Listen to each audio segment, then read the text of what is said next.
نحمدہ و نصلی علی رسولہ الکریم، اما بعد۔ دوستو عزیزو،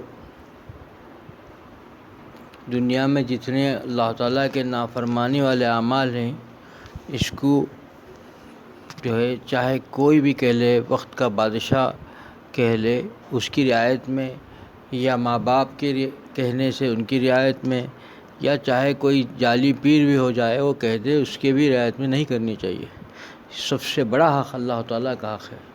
اللہ تعالیٰ کے حق کے حساب میں کسی بھی اس چیز پر، نافرمانی پر نہیں عمل کرنا چاہیے، یعنی شریعت کو پامال نہیں ہونی چاہیے، شریعت نہیں ٹوٹنی چاہیے۔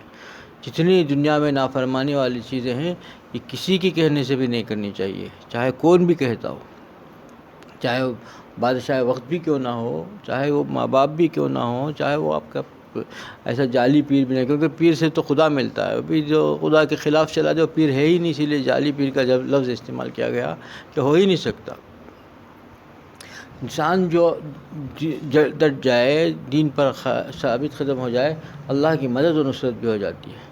ایک واقعہ لکھا ہے کہ ایک بہت ہی نیک اور صالح ہے، ایک اللہ والے تھے، بہت نیک اور صالح تھے، کبھی بھی انہوں نے تصویر نہیں اٹھائی، کبھی بھی تصویر کے بہت سخت مخالف تھے۔ اور بادشاہ وقت کو پتہ چلا کہ یہ جو ہے بادشاہ جو ہے، یہ جو حضرت نہیں ہے، وہ کبھی بھی تصویر نہیں نکالتے، تو بادشاہ نے ان کو بلایا اپنے دربار میں، حاضر ہو گئے۔ آنے کے بعد کہا کہ اب ہم آپ کی تصویر، معلوم ہوا کہ تم تصویر کے خلاف ہو، مخالف ہو، کہا کہ ہاں جو ہے شریعت میں اس کی گنجائش نہیں، تو کہا کہ اب ہم آپ کی تصویر نکالیں گے، کون روکتا، کیسے تم روکے گے؟ کہا کہ قطعاً نہیں، اس کی اجازت نہیں ہے تم کو، قطعاً نہیں ہو سکے گا۔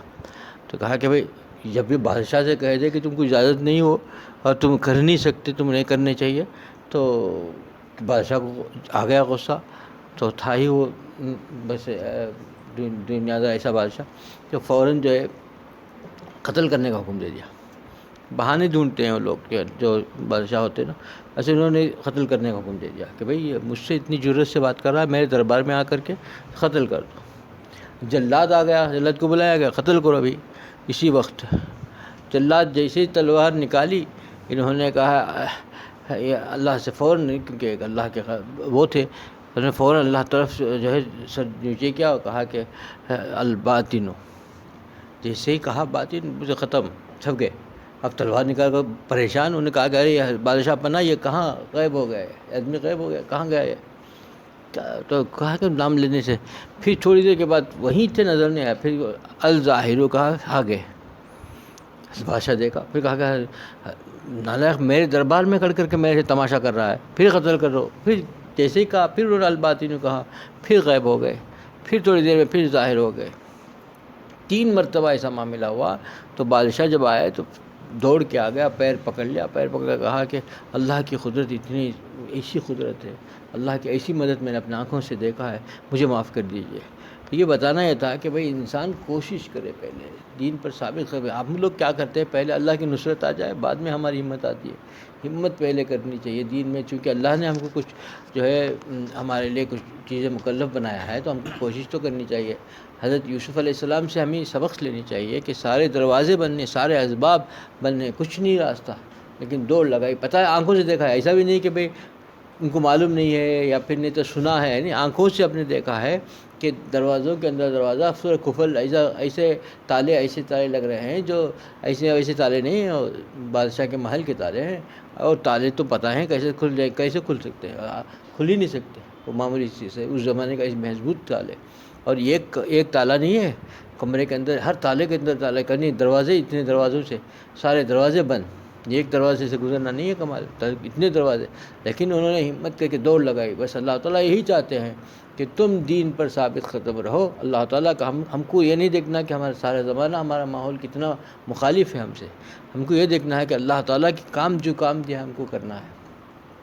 ساری دنیا ہمارے مخالف ہو جائے، سارا ماحول ہمارا مخالف رہے، اس سے ہم کو کچھ نہیں لینا ہے، بس چونکہ جو کام ہم کو کرنے کا ہے وہ کرنا ہے، چاہے سب کچھ ہو جائے، بس اس کے لیے کیا ہے کہ اللہ کی مدد ہوگی، پہلے ہم ہمت کریں گے، اللہ تعالیٰ کو یاد کریں گے، بس اس میں ضروری یہ ہے کہ انسان تقوی کے ساتھ، تقوی کس کو کہتے ہیں، اللہ تعالیٰ کا خوف اس کے اندر تیاری ہو جائے کہ کبھی کسی لمحے گناہ نہ ہو انسان کا، تب اللہ کی مدد آتی ہے۔ اللہ تعالیٰ اپنے آنکھوں سے ایسے بندوں کو رائے گا نہیں جانے دیتا، اللہ تعالیٰ بالکل کھلا مشاہدہ ہوگا، ساری دنیا دیکھے گی، لیکن آدمی ایسے جیے، پہلے اس کی زندگی ایسی ہو جائے کہ اس کا کوئی کام جو ہے خلاف شریعت نہ ہو، تو پھر دیکھیے کہ اللہ تعالیٰ ایسے بندوں کے ساتھ ایسا ساتھ دیتے ہیں کہ یہ مولا ہے، وہ کریم ہے، اور ہر وقت اس بندوں کے ساتھ رہتا ہے۔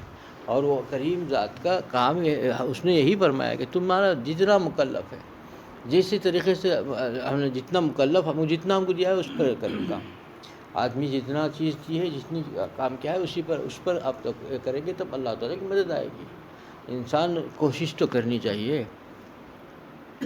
ایک بزرگ کا واقعہ وہ بھی ہے کہ دیکھیے دنیا تو امتحان گاہ ہے، امتحان یہ تو وہ نہیں ہے نہ، اس یہاں پر جو ہے اللہ نے اس دنیا کو سجایا بنایا، اللہ تعالیٰ نے اس دنیا کو خوبصورت دنیا بنائی، اور پھر اس کے بعد اس دنیا میں انسان کو درمیان میں رکھا، اور اس کو نہ یہ دنیا اس کے لیے آرام گاہ ہے نہ چراگاہ ہے، یہ تو بس امتحان گاہ ہے انسان کے لیے۔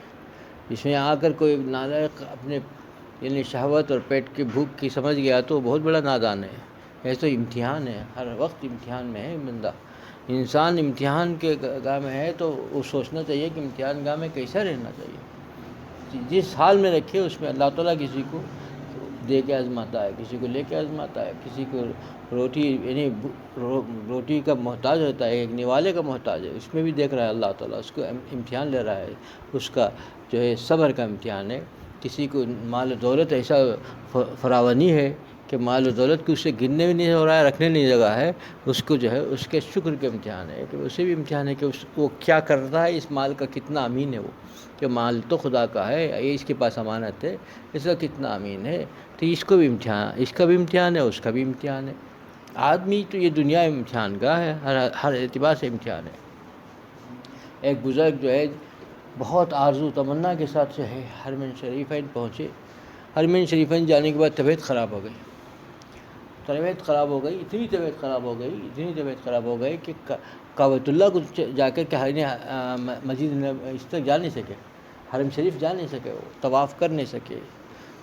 تو اور بزرگ سے کہا حضرت میں کیا کروں، اتنی تمناؤں کے ساتھ یہاں آیا ہوں، اور اتنی تمناؤں کے ساتھ آنے کے بعد جو ہے یہاں پر مجھے طواف بھی نہیں ہو رہا ہے جا کر کے، اور میں نفلوں میں نماز بھی نہیں پڑھ رہا ہوں، کعبۃ اللہ کے اندر یعنی حرم شریف کے اندر داخل نہیں ہو رہا ہوں، بس بستر میں پڑا ہو گیا ہوں، بہت ہی اس کا ملال ہے، بہت پریشان ہوں، کیا کروں، ایسی جگہ آ کر کے بھی نصیب نہیں۔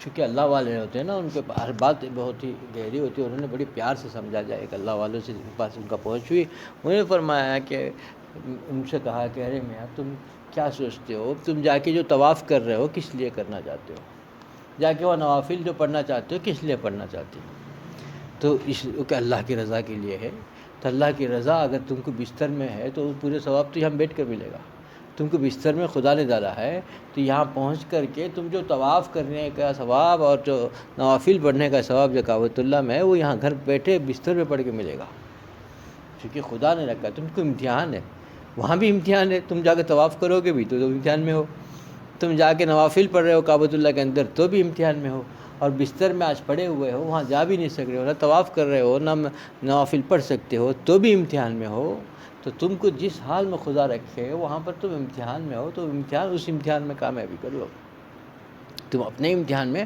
جس حال میں رکھو اس امتحان سے تم پاس ہونے کی فکر کرو، اس میں کامیاب ہونے کی فکر کر لو، کافی ہے، بس یہ اس کی فکر نہ کرو کہ وہی ہونا ہے، وہی کرنا ہے، کرنا نہیں ہے، یہ تو انسان کے لیے جو جس حال میں جیسا امتحان گاہ ہے نا، تو جیسا ہوگا ویسا کرے گا۔